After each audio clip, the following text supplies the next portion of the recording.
Seorang pedagang sayur di Pasar Kalimbu, Makassar, menjadi korban penganiayaan oleh pria yang diduga sebagai juru parkir, jukir, liar, setelah menolak memberikan uang parkir.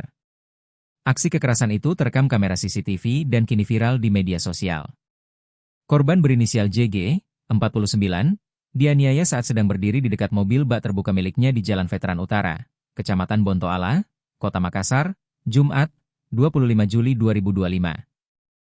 Dalam rekaman CCTV yang beredar luas, pelaku tampak mendatangi korban sambil memaki dan mengamuk. Ia bahkan sempat memukul kendaraan yang melintas. Tak lama kemudian, pelaku menyerang korban menggunakan tangan kosong dan memukul wajahnya berkali-kali hingga terjatuh ke tanah.